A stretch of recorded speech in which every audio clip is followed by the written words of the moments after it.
Hey, Pathfinder Nation, welcome back to all of you seasoned Rocketeers, and for any newcomers, we are glad to have you on board the rocket ship. Today we are going to be talking about a gentler type of suborbital space tourism with Jane Poynter, the co-CEO and founder of Space Perspective. I will give you the lowdown on the startup, which has raised nearly $70 million to date, and I will bring Jane on in a second here. But first, I wanted to share a quick word from Pathfinder's new sponsor. Today's episode is brought to you by Altec Incorporated. Altec is a leading custom injection molding and precision machining manufacturer of key parts and components for rockets and satellites. And yes, that includes small sats. Altec works with customers to develop solutions tailored to their mission needs and goals. Based in the United States, Altec's dedicated team provides design assistance and manufacturing for proprietary and confidential projects. As if Altec's custom injection molding, in-mold electronics, heat treating, painting, and testing wasn't already the whole 9 yards, Altec also provides assembly and kitting for a wide range of structural and mechanical products. Learn more at altec-inc.com. That's ALTEK-inc.com.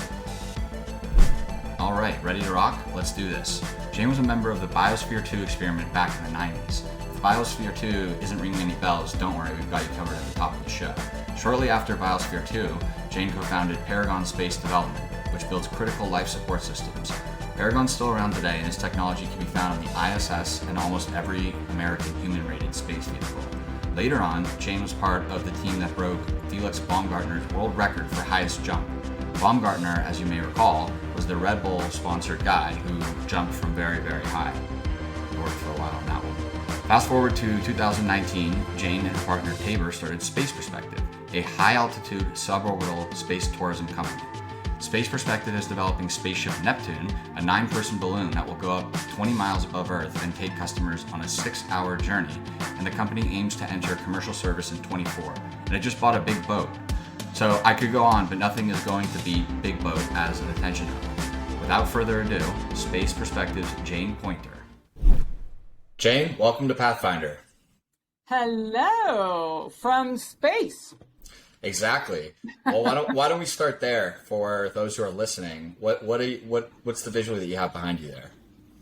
So that is a rendering, I should say, of Spaceship Neptune, which is the vehicle that we're going to be flying 8 passengers a pilot very gently to space, initially on a 6-hour journey. 2 hours up, 2 hours at the top, 2 hours back down, and we're going to start our commercial flights around the end of 2024. And let me add, it is a zero emissions carbon neutral spaceship. Well, you're making my job easy because the next thing I was going to ask was the elevator pitch, but we've already gotten that. We've already gotten that out of the way. So I also have to ask, in human spaceflight, Eric Berger, he created a law, and Berger's law is that if any flight is set or scheduled to take place in Q4 of a year, a couple years out, that means it's the next year. But you're still firmly targeting second half, let's say, of 2024 for? Yeah, I mean, don't put it on your calendar yet, right? Right.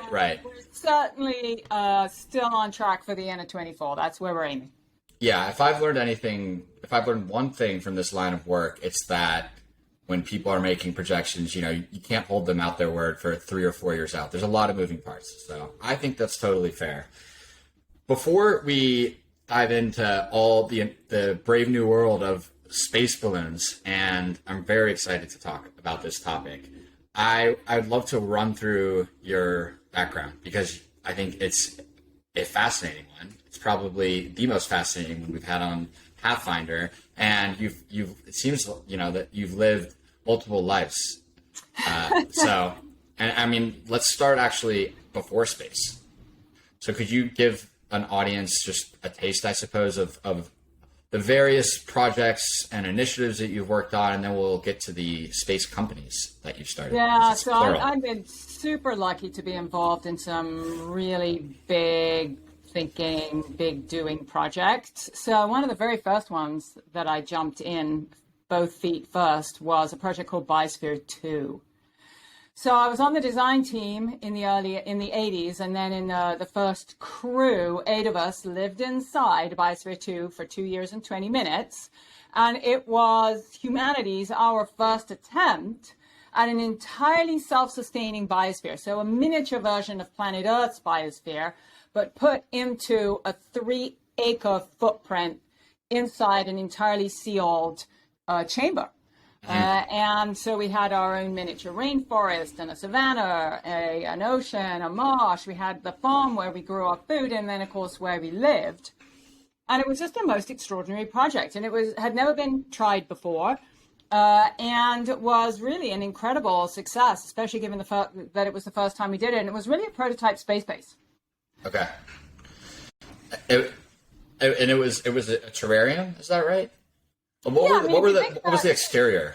So if you think of the fact that everything was self-sustaining inside, right? So one of the seminal experiences I had while I was living inside it for those 2 years was actually fairly akin to experiences that astronauts have. And that is of really bonding, in this case with my biosphere. So I knew moment by moment that the plants that were surrounding me were giving me my oxygen. And as I was exhaling, I was giving them their CO2 to grow. And that was growing our food. And we were growing so many sweet potatoes that we were actually turning orange. So we were becoming visibly part sweet potato in there.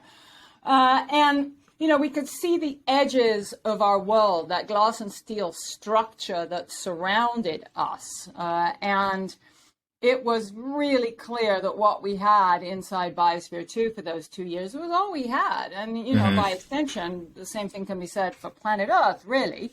And when astronauts see Earth from space, they're kind of seeing it from the outside. We saw our planet from the inside out, from within a biosphere. They see it from outside in, looking down at this huge planetary biosphere, and they see that iconic paper-thin atmosphere that encircles our planet, that incredible iconic thin blue line that we see and against the blackness of space. And they also completely bond, if you will, with this planet. It becomes very personal what happens to our planet and the human family that inhabits it. And that was the same experience that we had inside Biosphere 2. It was very personal what happened to our biosphere. Did you get any deja vu whatsoever in around March, April 2020? Knowing that the world was sort of going into lockdown? Yeah, no, actually, we did, in fact, get, right at the beginning of the pandemic, we did get asked quite a bit about our experience because we were isolated for 2 years. And of course, at the time, none of us could have imagined how long the pandemic was. Well, maybe not none of us, but most of us couldn't imagine how long the pandemic was going to go. And I think people have a bit of a sense now of what it will be like to be on a really long space mission or something like that, right? Because that's what it is. I mean, you're isolated. Yeah. An inkling for sure, but I would imagine that they're still not comparable because even, in the throes of lockdown in most of the world, you could still go outside. Yes. No, we couldn't go outside. Right. And unlike some of the analog experiences where they'll put on a spacesuit and go outside, we didn't even do that. We were in there. We were hardcore. Yeah. I went outside for 5 hours for hand surgery, but that was it. And they wouldn't even give me any water while I was out. I was surprised I was even allowed to breathe while I was out. So, It sounds rough. I mean, and so this was also in the early 1990s, right? And it lasted for about 2 years and 2 months. Do I have that right? 2 years and 20 minutes. And we went 2 years and 20 minutes. Okay. 8 a.m., September the 26th, 1991. And we came out at 8:20, September the 26th, 1993. There you go. And I mean, the last question, we could do the entire episode about Biosphere 2, but last question, and then we can start to mosey our way over to space, even though we're kind of already on space. How did you pass the time? There wasn't all this easy sort of digital forms of entertainment. Were you doing a lot of experiments like in a similar kind of environment to the ISS? Was there any even time for sort of leisurely activity or idle thought? Yeah, so it's interesting. We actually looked at we kind of did some comparisons of our time and those on the ISS, especially at the time. There was a lot of time spent in both situations on just maintaining the system, right? I spent good 2/3 of my time either in the farm growing our food. I was responsible for the agricultural system in there, or actually in the analytical lab so that we could test the air, the water, and the food that we ate to make sure that it was safe. So I spent a lot of time doing that. And then there were 8 of us in there, 4 men and 4 women. And so between the 8 of us, we really spent most of our time maintaining our world. But for sure, we had, a few hours a week set aside for research. And that was critical. I mean, this was the first time this was ever done. And it was incredibly exciting to be a part of this and to really be able to explore it, both from an experience point of view and then also scientifically. And then also, look, art. I mean, I'm a big believer in STEAM, not just STEM. I think STEM is hugely important, but then let's add in The A for art. The A for art, exactly. And so we also did art in the Biosphere. It does not matter whether it was good or not. That wasn't the point. Definitely not going to win any prizes for our art in the Biosphere. But it was a really different way of exploring the experience and communicating the experience. And that's actually brought all the way through to what we're doing today with Space Perspective. We're involving artists in what we're doing now as well. Yeah. So 2 notes there. One, I would say I think it's very important to underline multiple times with a red pen that it's a self-sustaining world isn't just going to run on autopilot. I think that's important for all of us to know and remember and plan for as we think about Mars in the coming decades. And then the second thing I'll add is that you wrote a book about this, right? The Human Experiment. So people who are interested. On the first point, though, what's interesting, at the time, there was very little reliable robotics we could use. So much is coming on with growing plants robotically. I mean, yes, you've still got to maintain all of those systems that grow the plant, so it's not free. But I do think that, I hope anyway, that as we go into the future, we'll find ways to create our living systems in space and on Earth that don't require quite as much human tending. Yeah. Yes, I did write a book. That was fun. That was really awesome. I wrote every word myself. So if there's any word in there you don't like, you can blame me. Yeah. Well, I mean, adventure seems to be a through line of your life, and writing a book. I don't know yet. Hopefully one day, but that's an adventure of sort of a different kind. But I'm actually gonna do a multiple choice here. I have in my notes, I have animal husbandry in space. I have Felix Baumgartner, and then, I mean, actually, we'll get to Space Perspective, but... Wait, hang on a minute. What has animal husbandry in space and Felix Baumgartner got to do with each other? I mean, those are quite radically different. They're not, but I want us to hit on both. So you could take your pick, whichever you want to go first. Sure, let's talk about Felix Baumgartner. Love it. So this is the daredevil that a while back jumped out of a very, very high balloon, and you and your team broke that record, right? Oh yeah. So can you tell us a little bit more about that, because that was quite the highly visible stunt. Red Bull got a lot of earned media from that, but it was also pushing the limits and yeah. So would love to hear what the process of planning for that was like, and I guess the feelings after when you broke the record.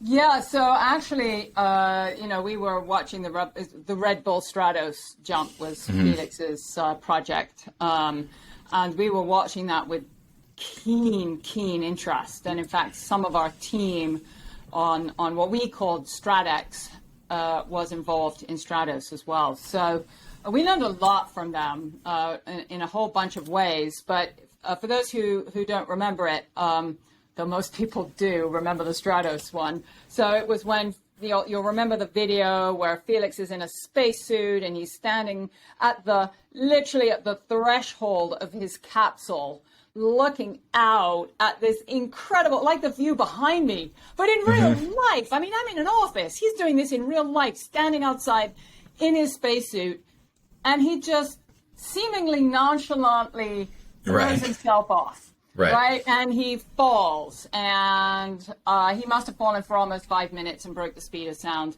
I imagine, and then did come in for a safe landing. But I was one of the almost 10 million people watching it live, like breathlessly watching this feat, because it was dangerous what he was doing. So we learned a lot about that, particularly the kind of the spinning that he had, how we were going to, our team then designed a system to stop our system from spinning. So we, at the same time, were working on a project with then Google executive Alan Eustace.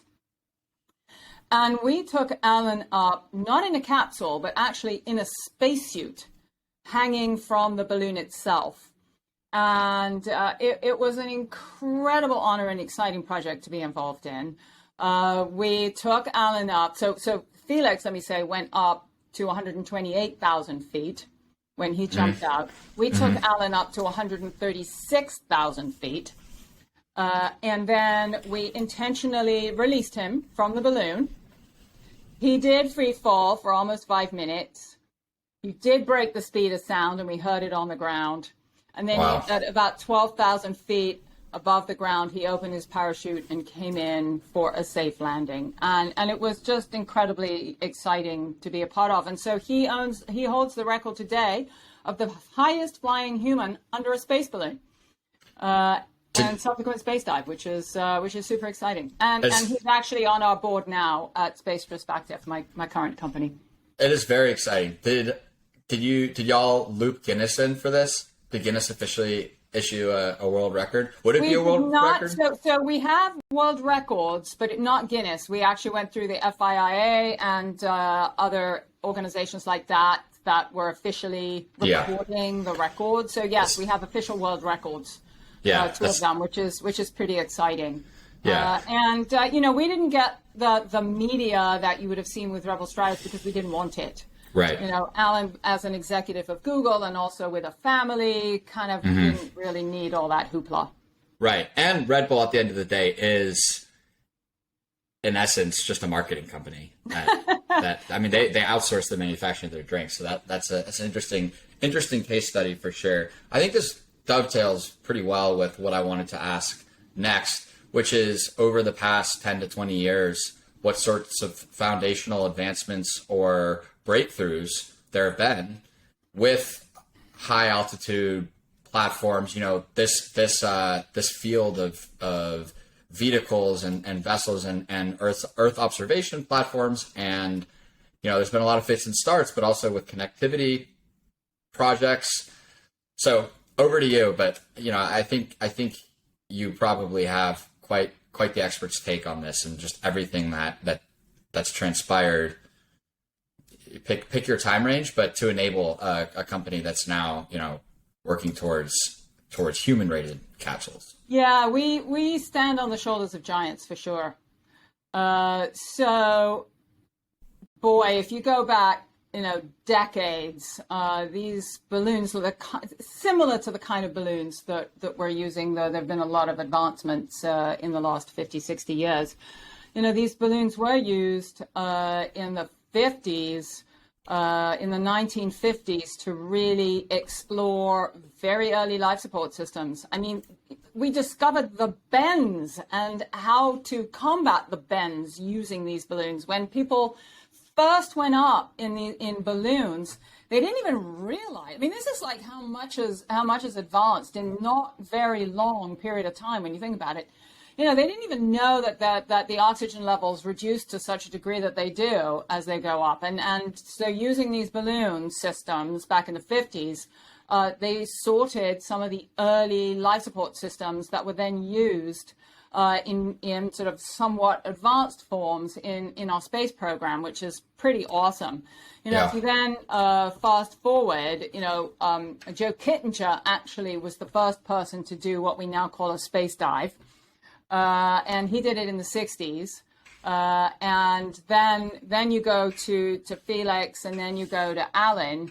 And there have actually been, a number of people that have gone up in various vehicles under balloons. But what's happened in these intervening years is not any one technology breakthrough that is allowing us to do what we're doing at Space Perspective. It's advances on all quarters.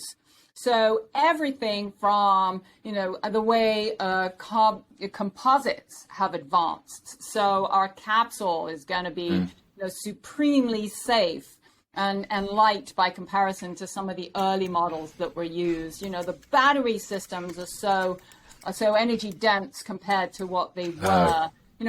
All the power systems. The windows, we're able to fly on Spaceship Neptune, the world's largest windows ever flown to space, because of these incredible advancements that have been done. At the same time, we get to use technologies that are incredibly tested. So the balloon itself, NASA, ESA, members of our team have flown over 1,000 times, right? Super safe. The parachute system between the balloon and the capsule, been flown by SpaceX, NASA, the military, all kinds of people over 1,000 times, never failed once. So the core technologies that we're using are incredibly safe because they've been used so many times. And then we get to take advantage of all of this plethora of innovation that has happened in so many industries to allow us to do what we're doing. Yeah. In the Spaceship Neptune portion of this conversation, I actually did want to ask to what extent, you're using kind of bespoke, design from scratch parts, systems, technologies versus off the shelf. Off the shelf is obviously a bit of an oversimplification, but by that I mean, components and systems that you can adapt and refine to your specific application. Sorry, go ahead.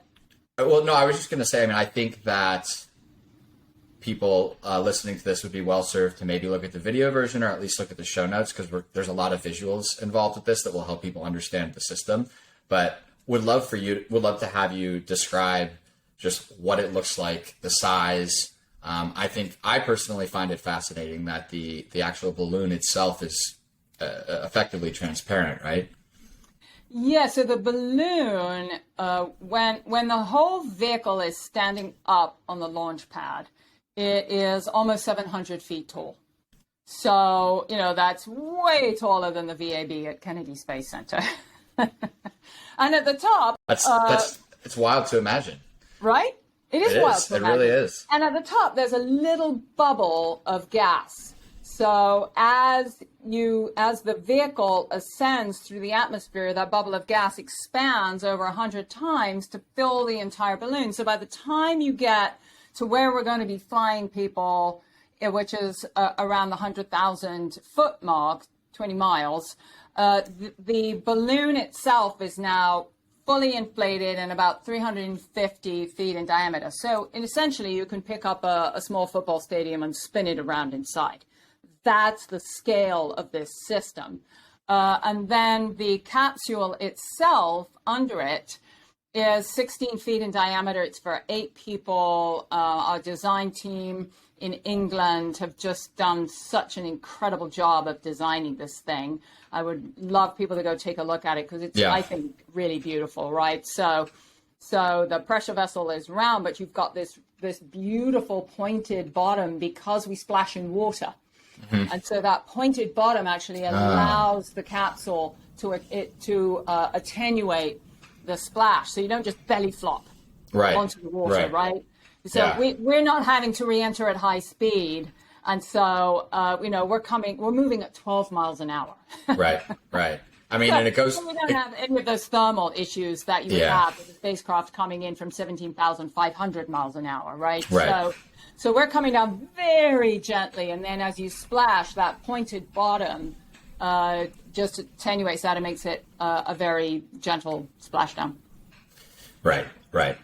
So we are going to we're going to dive deeper into the UX and the user experience, customer experience, the cabin. I want to talk about all the amenities, compare and contrast this with other potential options on the market, but we are going to take a quick break. Altec is a leading custom injection molding and precision machining manufacturer of key parts and components for rockets and satellites. And yes, that includes small sats. Altec works with customers to develop solutions tailored to their mission needs and goals. Learn more at altec-inc.com. That's ALTEK-inc.com. So when I imagine what it would be like to go up in Spaceship Neptune, the first kind of catchphrase that came to mind, or that comes to mind, is the overview effect on steroids. Would you agree with that? Would you quibble with it, or would you propose something else entirely? So we would completely agree with that, and that is why the company is called Space Perspective. Mm-hmm. And the entire experience for people is designed around that incredible view. So, the first thing that we wanted to do when we thought about, taking as many people as possible to space to have the incredible experience that astronauts have, the overview effect that you're talking about. Yeah. We wanted it to feel physically accessible. And by physically accessible, rockets are unbelievable in their capabilities, but it's not for everyone, right? So we wanted a vehicle that was gentle, comfortable, and no training and no special suits, and that's what the space balloon affords. Then when you think about the interior of the capsule, we've completely reimagined that as well to allow that to feel very accessible. It's a space lounge. Literally calling it a space lounge. Right. So we have a bar on board, we have a loo, we have Wi-Fi. And so what we've also discovered is that people are buying tickets at a full capsule at a time. Almost half our tickets are bought out as full flights, which means people want to go with their loved ones to have this incredible experience of seeing Earth in space. So we've really optimized that interior design around both a shareable experience and then with the 360-degree panoramic view that you'll get, whether you're seated or standing, of seeing that experience, of experiencing that view of Earth in space. And, right. As you were talking about the overview effect, then you are extremely familiar, I'm sure, with the whole concept behind it. And I've talked to a lot of astronauts, as I'm sure you have, about this experience. Yeah. And what's amazing to me is that it's not just that they've had this amazing experience of seeing Earth in space and they sort of intellectually now get, oh look, Earth is a planet. It's in the blackness of space. Wow, isn't that neat? No.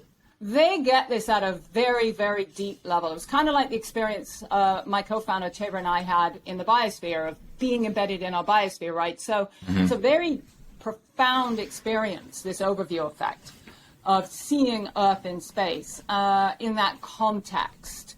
And so I think that we will find that when we take people to space, a certain number of those, perhaps not everyone, but some of the people that go will return and have a similar experience to that of astronauts. And when astronauts go to space, they come back and get more involved in social and environmental causes than before they left. Yeah. So what we're really anticipating is that some number of our explorers are going to come back and have that experience too.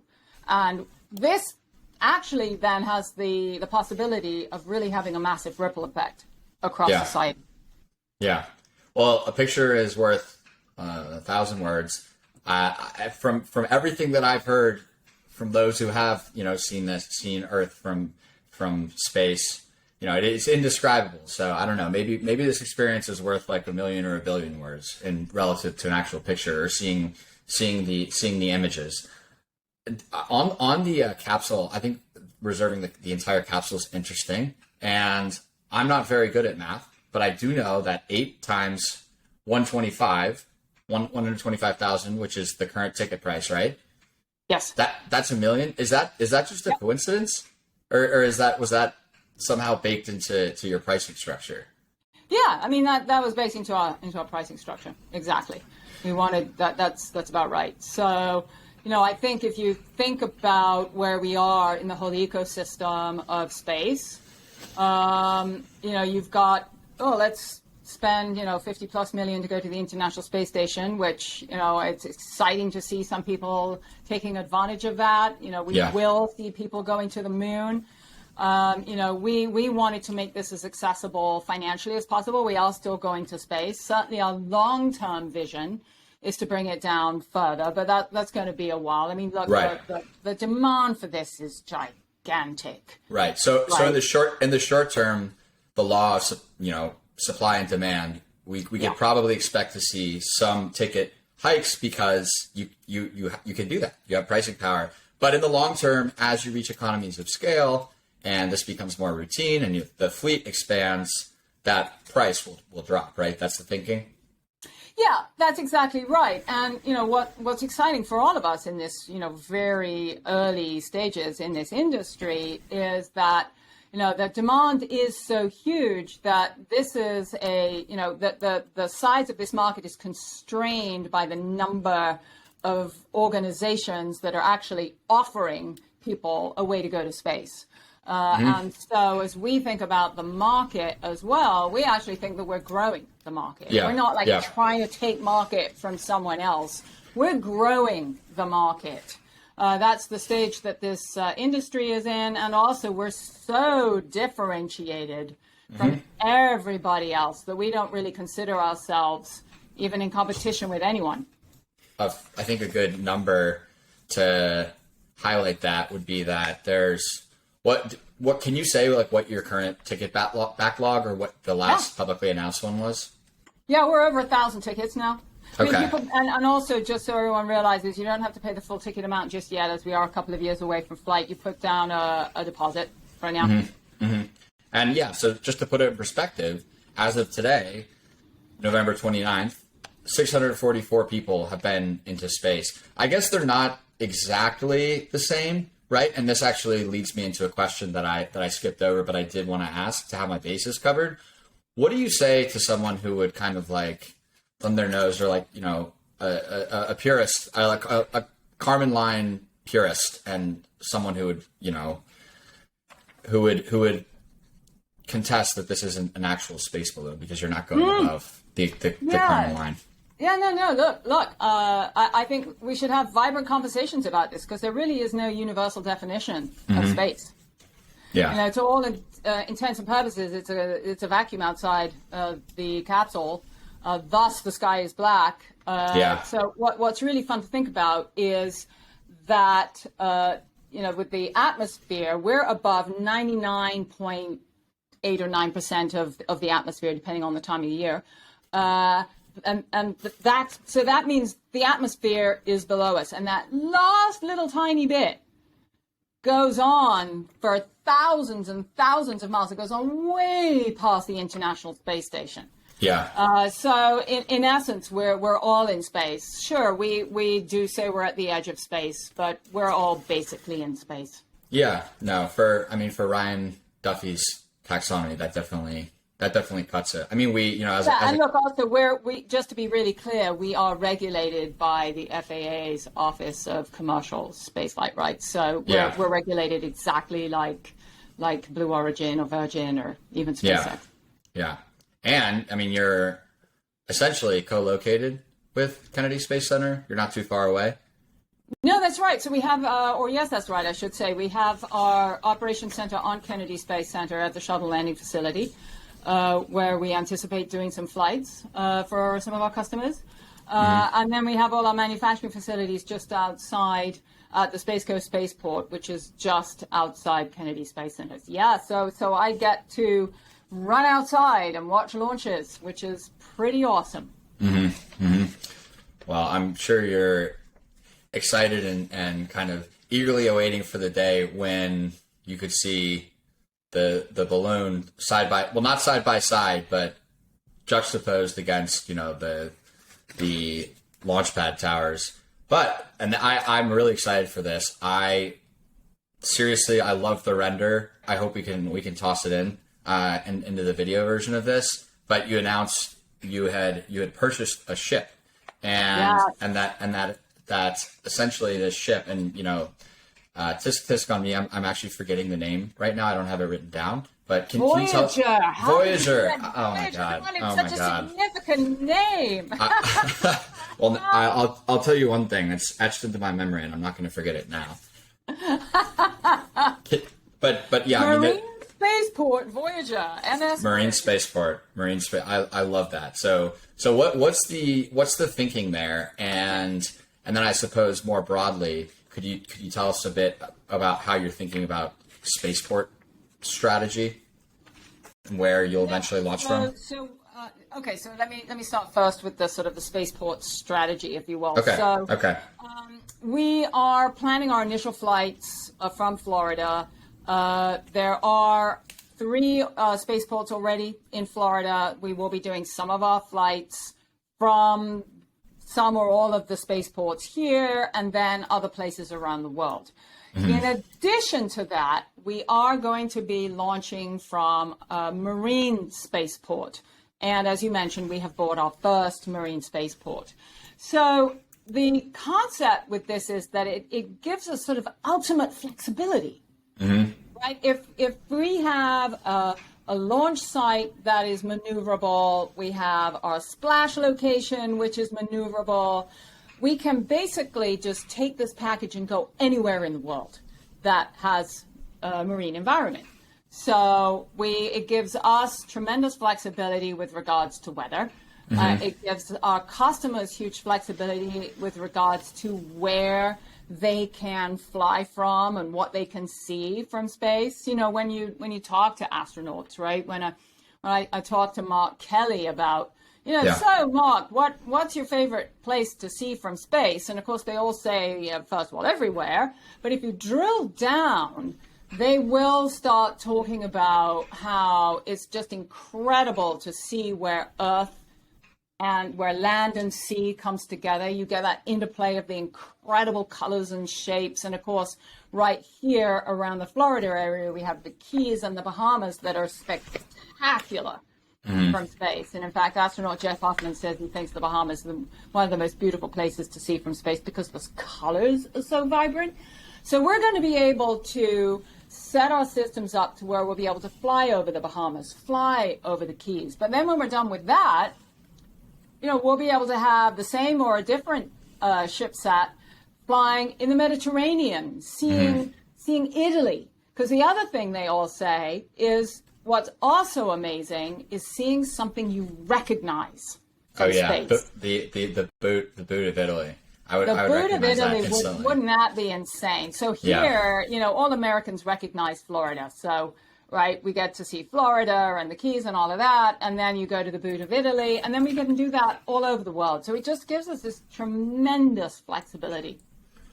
Right. And that begs a question, or I suppose 2 questions now. What is the flight path? These are going to be somewhat different questions, but they are interconnected, so bear with me. What does the flight path, as you currently envision it, for commercial flights look like? And then 2, and this is really far afield of anything that I know, I don't know anything about any of this, but what does it look like when you're taking off from the maritime, from Voyager?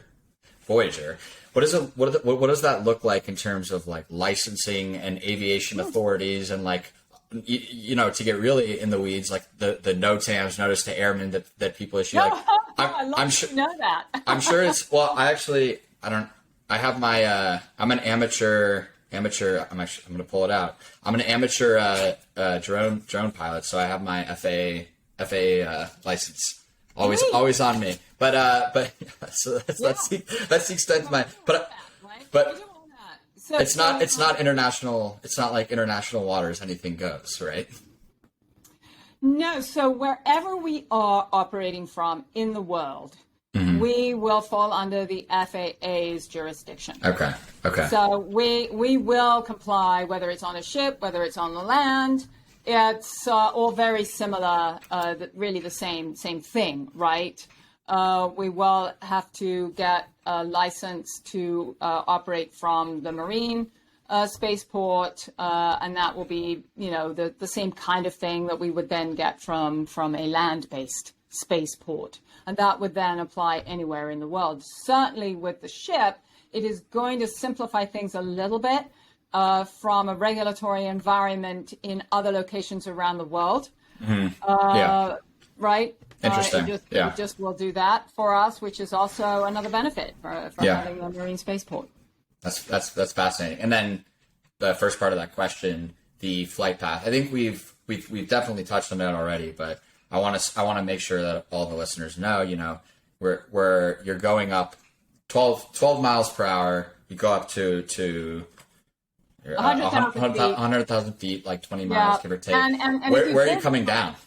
Yeah, so if you visualize how this works, right? So you've got this buoyant balloon that's carrying the capsule up, and think of it kind of like an ice cube floating on top of a glass of water, and the ice cube is our balloon system. And so the space balloon carries the capsule up and then floats on top of the atmosphere. So now we're on top of the atmosphere, and we can stay there, honestly, as long as we want. But we figured, it's especially initially, a couple of hours is good. And then we just let out a tiny amount of gas to reduce our buoyancy just a little bit. And so now we just gently float back down at the same rate that we went up. Thus, it takes roughly 2 hours up and roughly 2 hours down. And then you splash down. And, we'll be anywhere from 50 to 100 miles away from where we started from, depending on the time of year. And so there will be a ship right at the splash location. It will pick the capsule, the balloon, and the parachute up out of the water, put it on the deck. And that's when the explorers will disembark from Spaceship Neptune. And then we'll bring everybody back ashore. I noticed that you said explorers. Do you have strong feelings? I've spoken with some who have been in the industry for a very long time and who are very passionate advocates of human spaceflight, who very strongly dislike the word space tourism. What do you think about that? What are your feelings on that? So I don't strongly dislike space tourism, but I do think of it as space travel because that's really the industry we're in. Right. Space tourism perhaps is one aspect of that. So I think that, I love to think about where we are in the life cycle of this industry. So if you think back when aviation started, it kind of was aviation tourism, right? Yeah, I mean, it was wealthy people going on an airplane. Very upmarket. Right. If the government could afford to fly it, otherwise, really, nobody else could afford to go on it. And then at the time, people could simply not have imagined how aviation has changed the world, has brought us all together, has probably affected just about everyone's life on the planet one way or another. Right. And we just couldn't have imagined it. And we're at that stage in this industry, right, where there is some research that's happening. We're going to be taking artists up as well, so we will have art happening. There will be people going up there to have this incredible experience of seeing Earth in space. And I just believe that at this moment in time, we can't imagine how we're going to be using all of these vehicles that are being designed and vehicles to be designed in the future to positively affect humanity for the most part. Yeah. Well, and I think I would underline, that this is quite a different experience than what most folks would imagine for a suborbital jaunt. For starters, it's not really a jaunt. It's 6 hours. I think that's important that you mentioned earlier that you have a loo. I'm sure your customers will appreciate that. But on the you have 360-degree windows. You're going to have Wi-Fi. Is that right? Oh yeah. Absolutely. Is it premature to be thinking about, or at least publicly talking about, who your provider will be? Are you going to be, or have you not figured all that out yet? Yeah, so we're figuring it out for our early test flights, right? And just to talk about that a second. So we had a really important test flight last year. And we're going to get back into uncrewed test flights next year and get into a whole bunch of test flights that you'll see us do. And then around the end of 23, get into human crewed test flights. And then, as I said earlier, get into our commercial flights around the end of 24. So we're going to be testing a lot of these different systems so that we can actually determine which ones, really work for us. And we're probably going to have different systems depending on the need, right? Mm-hmm. So for our flights where people are just going to be, posting to their social and stuff like that, you don't need like a big mega bandwidth. Yeah. But we will have also the opportunity to install systems for special flights for mega bandwidth for really, getting high res imagery back from there for all kinds of events. The beautiful thing that we have with this vehicle is that we can do events in space. Let your mind go wild with that for a minute. Yeah. Well, counting down the days until like the first marriage in space, I suppose, or the more selfishly, because I'm not getting married anytime soon. The first video podcast like this, like would the more sort of bandwidth intensive flights support something like this, a two-way video? Absolutely, of course, yes, that would most assuredly be the case. Yes. Yeah. And then two more questions on the capsule, and then I do want to talk a little bit about just the life as a startup founder, recruiting, raising, all of that. But on the cuisine, where is the cuisine going to fall on the spectrum? This is the easiest kind of softball question I'm going to ask this entire interview on the spectrum of like McDonald's to Wolfgang Puck. Well, of course. So, or actually, I take it not McDonald's, ISS food. Oh yeah, no. Yeah. No, not ISS food. Of course not. Mm-hmm. Look, we are actually beginning to explore that right now, and you will be hearing a lot more about that next year. Okay. You may have seen that we have a fabulous partnership with Dave Grootman and his team. And they're actually going to be working with us on that. So I'm not going to spill the beans just yet. Okay. But we're going to have some really fun things coming up on that early next year. So stay tuned. Okay. All right. And then on the bar, same thing. I'm sure it's not going to be a bunch of well liquor. But I am curious to know what we've seen in aviation, sort of as the world reopened, so to speak, from the pandemic. We saw a lot of passengers that were very, very unruly and poorly behaved, and a lot of that behavior was fueled by alcohol. So we saw some airlines discontinue alcohol sales. Is that a concern whatsoever for space perspective? So, first of all, let me say that in terms of the food and the beverage and all of that, we're going to be able to have that really bespoke. So, in fact, we're even going to be able to change out the interior of the capsule for people so that, you do need to be in especially designed seats for the first 15 and the last 15 minutes, roughly speaking, of the flight. But other than that, we can change up a lot of the interior. So this whole thing is very flexible. Yeah. But with regards to that, so here's the great thing. So there is a pilot on board.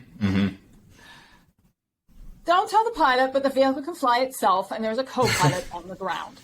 Really, the pilot is there to make sure that the customers, our explorers, are happy, comfortable, got everything they need, that they understand what's going on outside, and also have a commanding enough presence that if somebody gets seriously unruly, they shall be dealt with in an appropriate Yeah. I mean, I'm sure that's pretty, that's a kind of a remote concern. I doubt that anyone would want to just get completely, overserved and miss the experience on the edge of space. What is important to think about, though, is who we send up together. So for the people that don't buy a whole capsule and we're kind of putting different people together, it's sort of like putting an intimate dinner party together, right? You want to have variety, but they've all got to kind of gel. So we definitely have different types of customers emerging.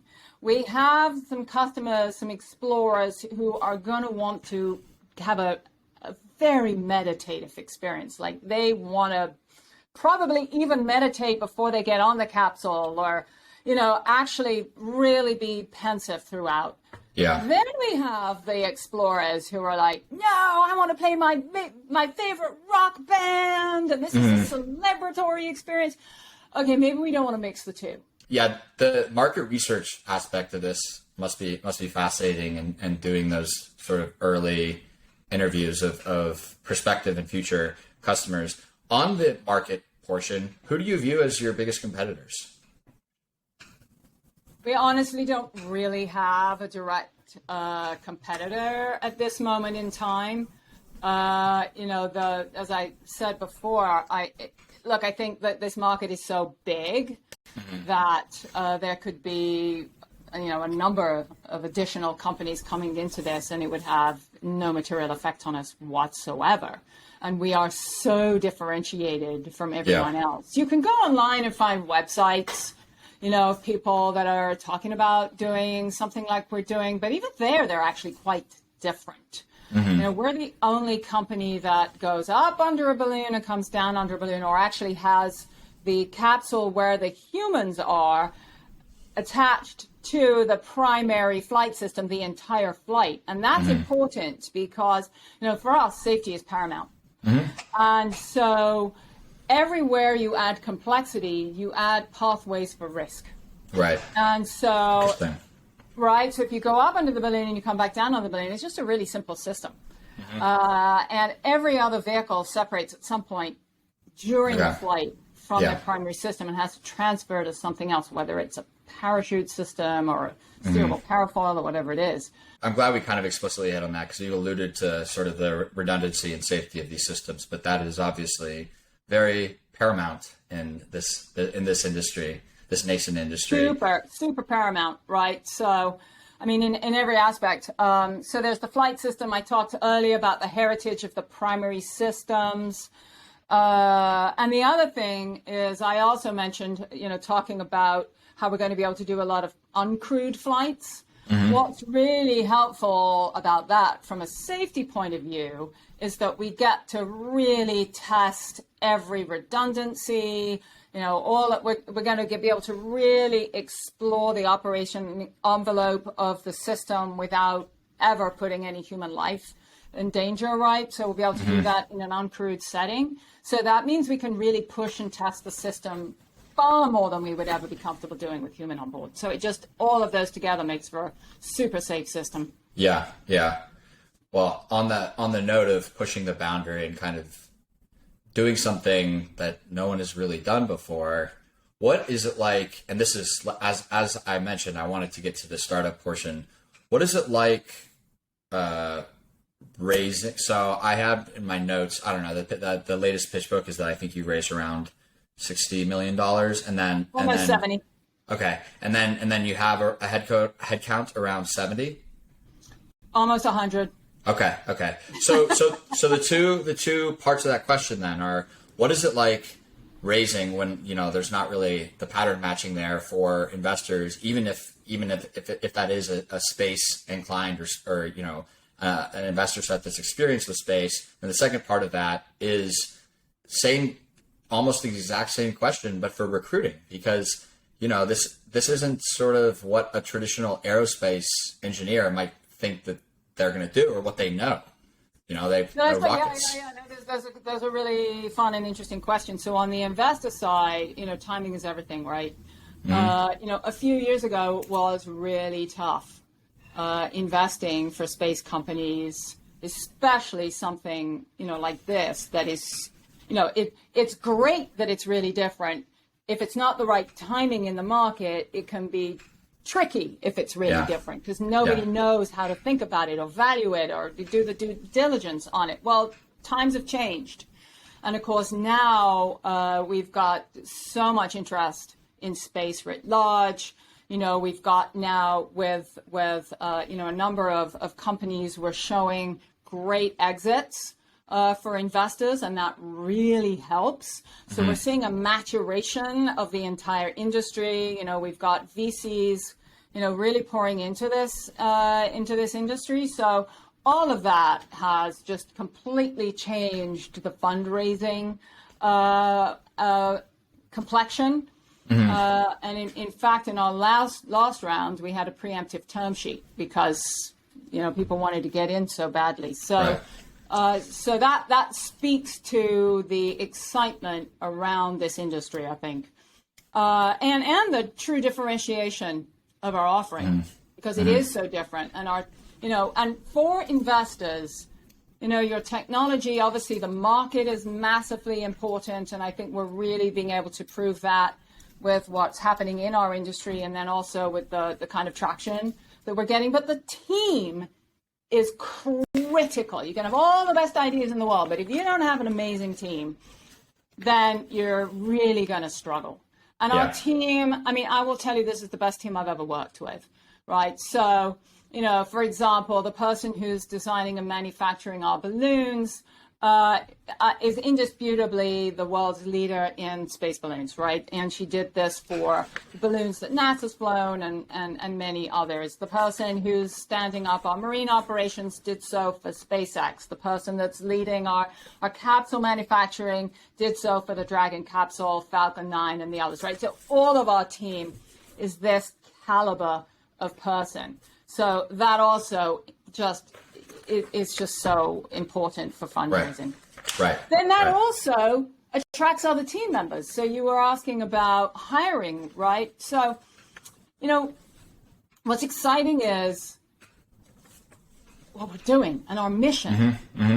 Our mission, people come to Space Perspective for our mission, and because they get to see what they, especially on the engineering side, what they design fly. Yeah. And make a real difference in the world, right? So we're, because our mission, at the core of our mission, it really is about giving people the overview effect, as you talked about, and all of the knock-on effects that will have around the world, right? That attracts incredible caliber of people. So we're having amazing time getting just unbelievable talent to come and work with us. Yeah, I think those are two high notes to close out on. Timing is everything, and teamwork makes the dream work. I want to be very mindful of your schedule, but do you have time for a few rapid fire quick questions? Close out the show. Of course. Okay. All right. So I think this first one is particularly well suited for you. If you weren't in your line of work, what would you be doing? I'd be in my line of work. There is no way I wouldn't be in this line of work. There you go. That's great. Second one, I'm actually going to dispense with the one I ask a lot, which is like hot take about space, but it's adjacent to that. What are the most overhyped and underhyped aspects of space today in your mind? Well, I think the most underhyped aspect of space, particularly in the world, in the industry that I'm in, is the power and the inspiration machine that is space. When we think about what Apollo did for 2 generations in America and inspired 2 generations of kids to get into STEM or other really technical professions, this is what the space industry is doing for us today. And the human spaceflight part of the industry has that on steroids. Yeah. Right? I mean, we're just able to really take people to space and blow their minds. And that is by far and away the most underhyped. And people don't really get the true critical importance of that. Absolutely. Could not agree more. Last question. You knew it was coming. When are you going up? Ha! As soon as humanly possible. There you go. Well, this has been a great conversation, Jane. Thanks so much for the time. I'm looking forward, and I'm going to hold you to it, to a round 2 later this decade with either you, one of your colleagues, or, well, I don't want to impose on one of your customers, so it'll have to be you or one of your colleagues from the edge of space. Amazing. Let's do it. Let's go to space.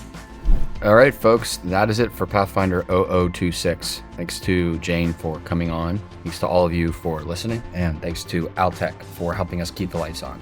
If you like what you heard, leave us a rating and review wherever you're listening to this. It really helps move the needle. And as a quick reminder, Pathfinder is brought to you by Payload. That'll do it for now. I am Ryan Duffy signing off, and I'll see you back here next week.